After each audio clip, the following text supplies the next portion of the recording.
The worst part about betrayal isn't the pain, it's the confusion. That moment when everything you thought you knew about someone shatters, leaving you to wonder if any of it was ever real. I had that moment 6 months ago, watching my sister Amy systematically destroy everything I'd worked for, all while claiming she was a victim.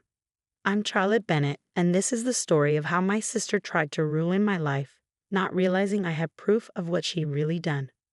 Growing up, Amy and I were the closest of sisters despite being complete opposites. I was the quiet one, spending hours with my nose in books, dreaming of becoming an architect. Amy was the social butterfly, captain of the cheerleading squad, always the center of attention. We balanced each other out, my calm to her chaos, her spontaneity to my planning. "You're so lucky to have each other," people would say. Sisters who are best friends. And we were best friends through high school, through college, through the early years of our careers. At least that's what I thought. The problem started 3 years ago when we both ended up at Matthews and Stone, one of the top architectural firms in Boston. I was hired as a junior architect, having spent years building my portfolio and reputation. Amy joined the marketing department, handling client relations and social media. At first, it was great having my sister at the same company. We'd meet for lunch, swap office gossip, support each other through tough projects. Then I met James. James Harrison was the firm's rising star, a brilliant architect with a vision for sustainable urban development that aligned perfectly with mine. We started collaborating on projects, our professional chemistry obvious to everyone. The personal chemistry developed more slowly, built on late nights reviewing plans and shared passion for transforming cities. "He's totally into you," Amy would tease during our lunch breaks. "You should go for it." So I did. James and I started dating, keeping it professional at work, but growing closer outside the office. After a year, he proposed. Amy was the first person I told, squealing with excitement as I showed her the ring. "I'm so happy for you." She hugged me tight. "You deserve this, Char. All of it." Looking back, I should have noticed how her smile didn't quite reach her eyes. The engagement coincided with a major opportunity at work. Matthews and Stone was competing to design Boston's new Civic Center, a prestigious project that would put the winning team on the map. James and I were chosen to lead the bid, our complementary styles and shared vision making us the natural choice. That's when things started going wrong. First, our preliminary designs disappeared from the secure server. It eventually recovered them, but we lost 3 crucial days of work.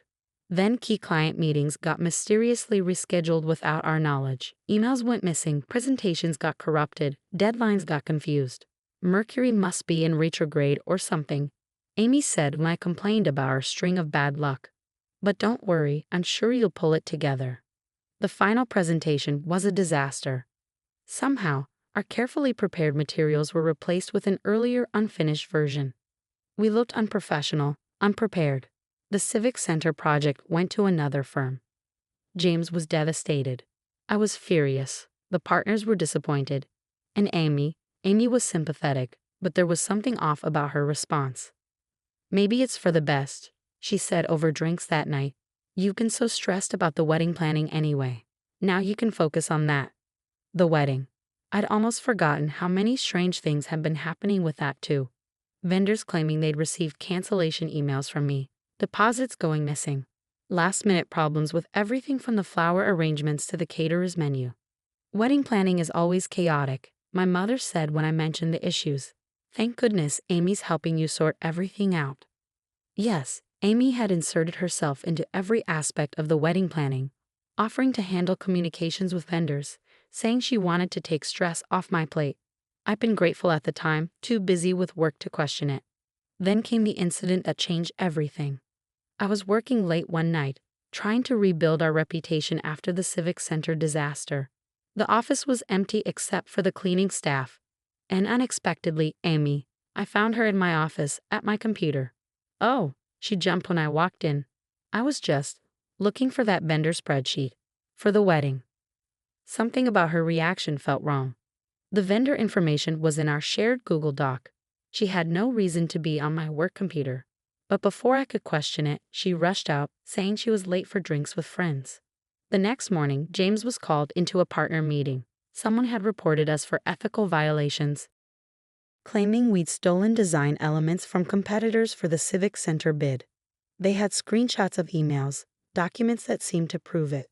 We were suspended pending investigation. I can't believe you'd do this to me, James said later, his voice cold.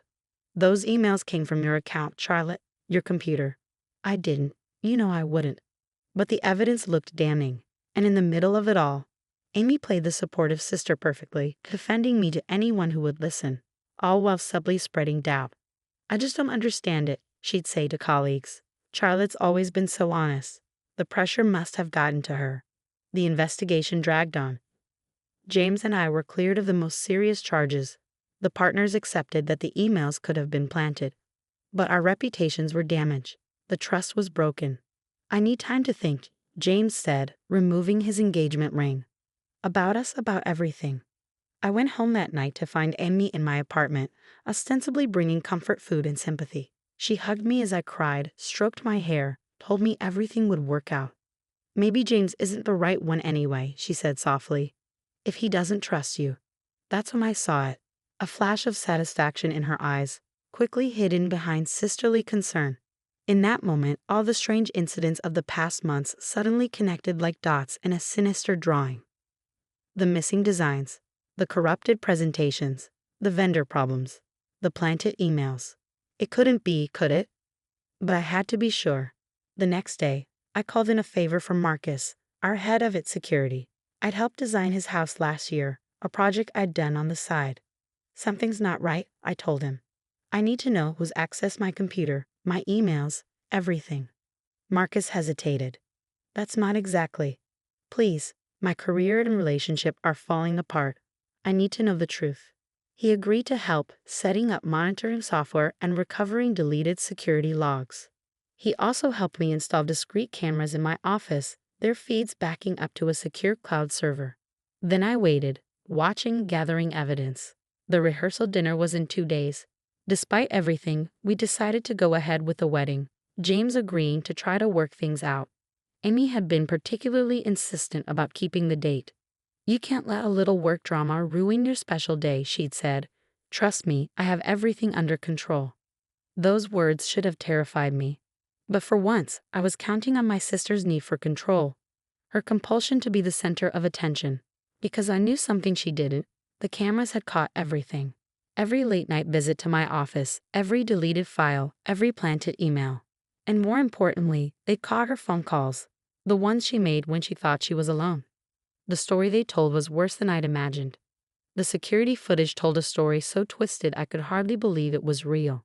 Hours of video showing Amy in my office late at night, methodically sabotaging my work, planting false evidence, making calls to project clients to sow doubt about our team's integrity. But it was the phone conversations that revealed the true depth of her betrayal. Everything's going according to plan, she'd said in one call, thinking she was alone in my office. Charlotte's career is in shambles. James is doubting everything. Soon he'll realize I'm the one he should have been with all along. Marcus had recovered her deleted emails too. Messages to vendors canceling services for my wedding, correspondence with competitors during the Civic Center bid, even a fake email account she created in my name to send incriminating messages. Are you sure you want to do this? Marcus asked as he helped me compile the evidence. She's your sister. Not anymore, I said quietly. She stopped being my sister the moment she decided to destroy my life. The rehearsal dinner was at La Maison, an upscale French restaurant downtown. Amy had insisted on handling the arrangements naturally. As guests arrived, I noticed she'd seated herself next to James at the main table, with me relegated to the far end. James looked uncomfortable but resigned. We'd barely spoken in the past week, the weight of unresolved suspicions hanging between us. My parents chatted nervously, clearly sensing the tension but not understanding its source. Amy was radiant, playing the devoted sister and maid of honor to perfection. She even prepared a speech, she announced, something special she wanted to share with everyone. I let her start, let her stand there in her designer dress, champagne glass raised, all eyes on her, just how she liked it. I've known Charlotte all my life, she began, her voice thick with fake emotion. We've shared everything, secrets, dreams, even our workplace. That's why this is so difficult. She paused dramatically, pulling out a folder. But sometimes love means telling hard truths. I've discovered evidence that my sister, that Charlotte, has been lying to all of us. Gasps around the room. James went pale. My parents looked stricken. These documents prove that Charlotte not only stole designs from competitors. Emmy continued, but she's been embezzling from our wedding fund, canceling vendors and keeping the deposits.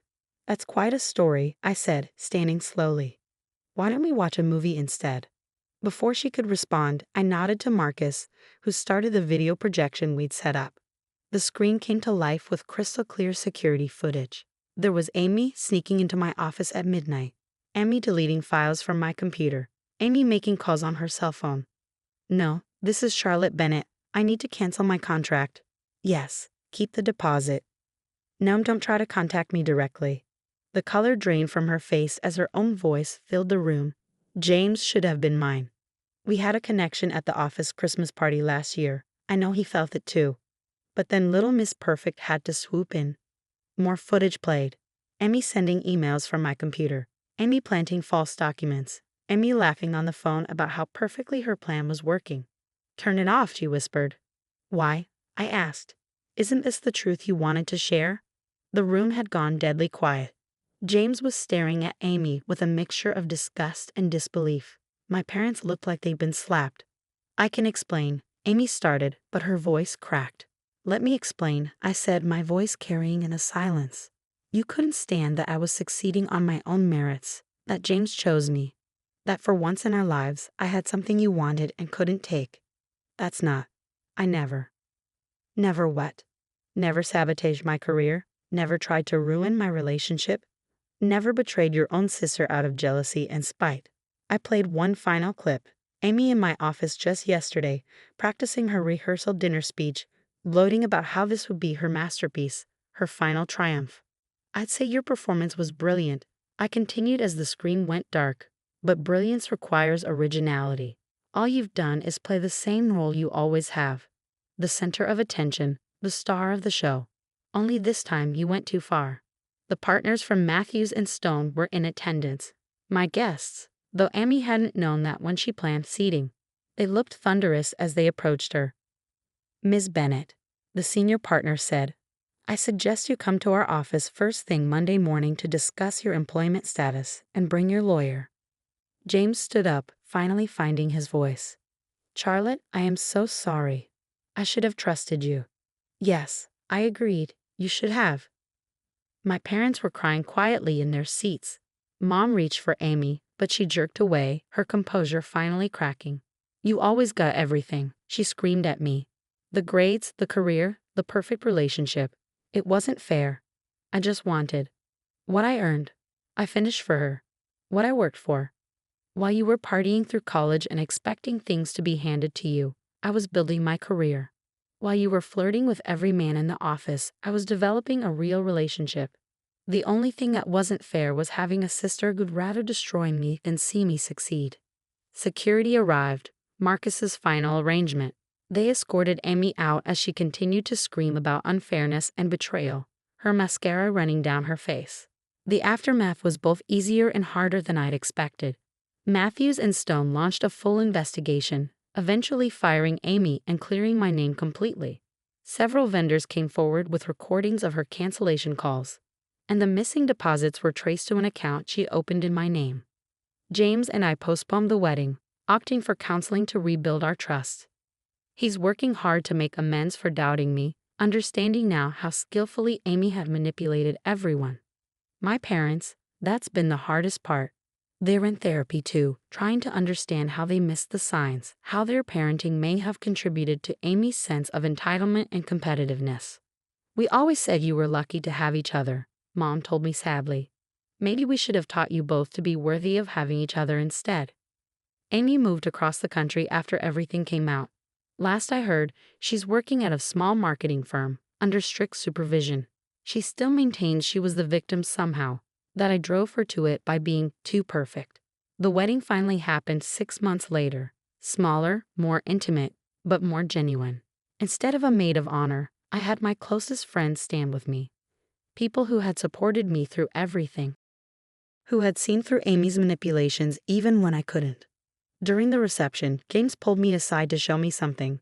A small album of security photos Marcus had given him, showing me working late nights on the Civic Center project, completely focused, passionate about my work.